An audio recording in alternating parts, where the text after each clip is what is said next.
What's good, RIZZLE fam? Everyone from the rap world knows that Ja Rule's career ended prematurely. 50 Cent might have had a big hand in it, well, according to him. But what really happened between them, and is there still bad blood? The beef between Ja Rule and 50 Cent is one of the most popular ones out in the urban world. The two haven't been on good terms since the 90s, and there's still no sign of them shaking hands anytime soon to this very day. Rap beefs are nothing new, but rap beefs that end music careers? Now that's something else. So why are Ja and 50 so caught up in this beef situation, and how in the world did 50 Cent destroy his career? As it usually goes, every person has their side of the story. The beef between Ja and 50 Cent has multiple sides, and telling just how the beef started depends on mostly who you ask. Some believe 50 Cent was right, some find Ja Rule's story more credible, and then there are those who believe something else was the reason why they became enemies. A third story that basically brings us back to the hoods of NY and where stings really started. 50 Cent claims that he knew Ja Rule from way back, since he grew up close to his neighborhood. They were never friends, but they knew about each other. Very important to notice, they had a common friend, a guy by the name of Lil Troy. Lil Troy became famous in the hood because he robbed Ja Rule back in the day, and that incident kicked off a series of events that would ultimately lead to Ja and 50 coming at each other little by little. See, Troy got out the joint, and as soon as he got back to the streets, he went to holler at Ja Rule. He heard a rumor that someone slept with his girl, and he wanted to clear the air out. Apparently, he threatened Ja with a burner, told him to give him his chain. Ja Rule knew Troy, and he didn't want any trouble, so he gave him his chain, and nothing more came of that incident. The guy by the name of Kenneth McGriff, aka Supreme, later returned him his chain, and everything was chill. However, sometime after that robbery incident, Ja would stumble across 50 Cent in the club, and 50 was around Troy. Because of that, 50 believes that Ja felt some type of way and grew cold towards him. In a 2003 documentary, 50 Cent explained the whole situation. He said, "A friend of mine's robbed Ja Rule, and I'm in a club, and I see the nigga, I'm like, hey, what's up? You know, I'm chilling. He see me kicking it with the nigga that robbed him, and he feel like, oh shit, I shouldn't speak to this dude, because I know the kid robbed him, but I know this kid, I grew up with him."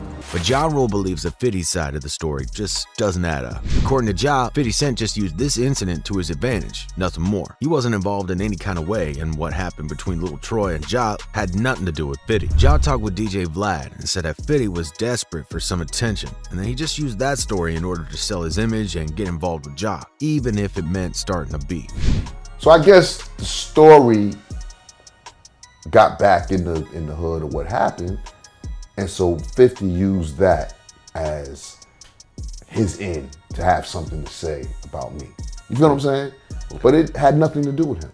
Like, I didn't even know you know this dude. Lastly, there's this somewhat middle ground story of how these two started beefing. People from Queens believe that Supreme, who we mentioned earlier, had something to do with the tension rising between Ja Rule and 50 Cent. You see, after Supreme got out of jail, he became close with Murder Inc., Ja Rule and Irv Gotti. He was trying to set the record straight and leave the drug kingpin story behind him, so he started making a movie. Supreme asked Irv Gotti, who was a video producer, to help him out, and that's how they linked up. Supreme supported Irv Gotti and Ja Rule, but not 50 Cent, and that's what startled 50. He was frustrated because he felt like he deserved the love and respect from Supreme. 50 Cent was the image of a true gangster, someone who actually struggled through life to make ends meet and keep it 100 all the way. Yet Supreme stuck with Ja Rule, who, according to 50, wasn't a real one, even though he rapped about murder and violence on his tracks. 50 didn't understand his decision. Some fans seem to agree that 50 and Ja were just different, and that makes you wonder why Supreme never fought so hard for 50. Main difference is when 50 needed something done, he did it himself. When Ja needed his chain back, he called people to take care of shit for him.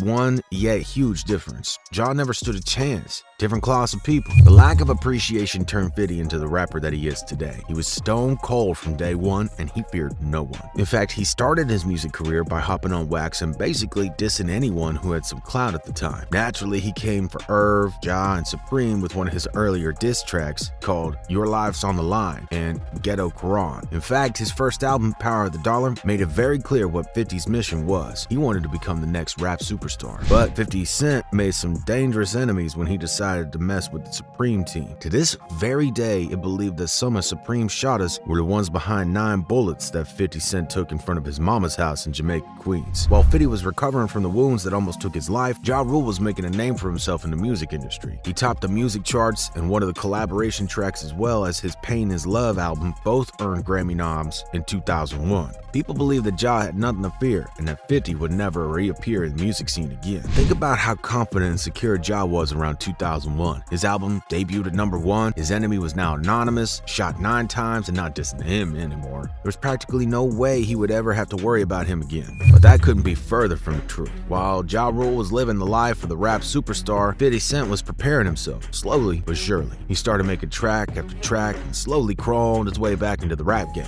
Before you knew it, 2002 copy of 50's Guess Who's Back mixtape made its way to Eminem's manager Paul Rosenberg. After hearing some of the tracks, Eminem and Dre decided it was time to give 50 Cent a call, and things were never the same after that. 50 was signed to M and Dre's record label, Interscope Shady Records. It was the beginning of a completely new era that took the hip-hop world by storm and completely changed the music landscape as we know it. The famous Wankster track, Got Around, and other diss tracks that were aimed straight at Ja Rule. His name was never called out, but it was pretty obvious to everyone that 50 was coming for Ja Rule. The knockout punch from 50 came with his legendary track In the Club. Ja Rule and Irv knew that there was very little that they could do against the production powerhouse of Dr. Dre and the lyrical style that 50 pulled through with. Irv Gotti talked about it in an interview saying, well, he said, all right, let's listen. Let's listen to it. Dun, dun, dun, dun, dun, dun. I'm like, oh God, we're fucking Dre, right? So boom. So then, no, but wait a minute, you're bringing it back. So I'm like, all right, the beat is fucking nuts.